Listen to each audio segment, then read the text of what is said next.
सहवास एक ऐसा विषय जिसे आधुनिक समाज में अक्सर वर्जित माना जाता है, लेकिन सनातन धर्म में इसे एक पवित्र कर्म माना गया है। क्या आप जानते हैं कि हमारे हिंदू शास्त्रों में सहवास के भी स्पष्ट नियम और दिशाएं बताई गई हैं? आज हम जानेंगे प्राचीन ग्रंथों के अनुसार सहवास के नियम, सही समय, सही विधि और उसके आध्यात्मिक पहलू। वीडियो को अंत तक जरूर देखें, कई रहस्यों से पर्दा उठेगा। कामशास्त्र और धर्मशास्त्र की भूमिका। सबसे पहले बात करें कामशास्त्र की। कामसूत्र ऋषि वात्स्यायन द्वारा रचित ये केवल सहवास तकनीकों की पुस्तक नहीं है, बल्कि जीवन के 4 पुरुषार्थों में से एक काम की संतुलित पूर्ति का ग्रंथ है। मनुस्मृति कहती है, काम धर्म की सीमाओं में रहकर किया जाए तभी वह पुण्य है। अनंगरंग एक और ग्रंथ है जो विवाह के बाद के प्रेम संबंधों और उनके नियमों को विस्तार से बताता है। सहवास सिर्फ इंद्रियों की तृप्ति नहीं, बल्कि पति पत्नी के बीच प्रेम, ऊर्जा और संतुलन का योग है। दिन और समय के नियम। आयुर्वेद और गरुड़ पुराण के अनुसार सहवास करने का सही समय भी तय किया गया है। रात का समय, विशेष रूप से 9 से मध्य रात्रि के बीच का समय सहवास के लिए निर्धारित माना गया है। अमावस्या, पूर्णिमा और संक्रांति जैसे विशेष दिनों में इसे वर्जित माना गया है। इसी के साथ एकादशी और धार्मिक उपवास के दिनों में भी इसे निषिद्ध कहा गया है। गलत समय में सहवास करने से नकारात्मक ऊर्जा, बीमारियां और संतान दोषत्पन्न हो सकते हैं।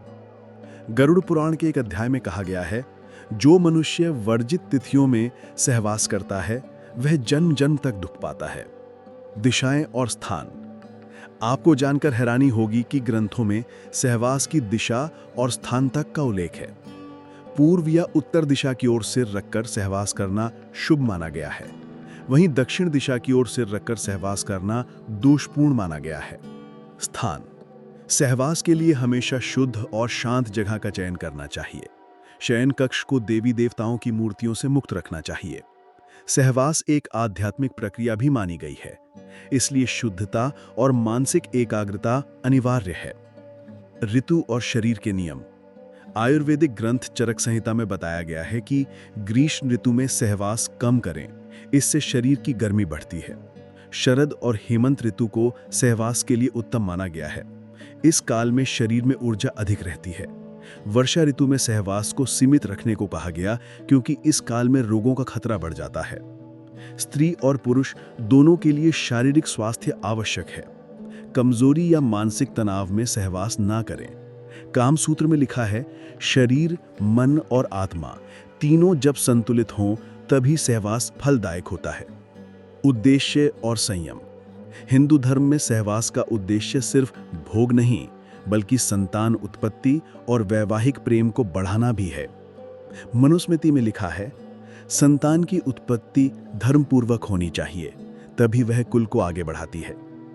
अनंगरंग में कहा गया है, समझदारी, प्रेम और संयम से किया गया सहवास वैवाहिक जीवन को स्वर्ग बना देता है।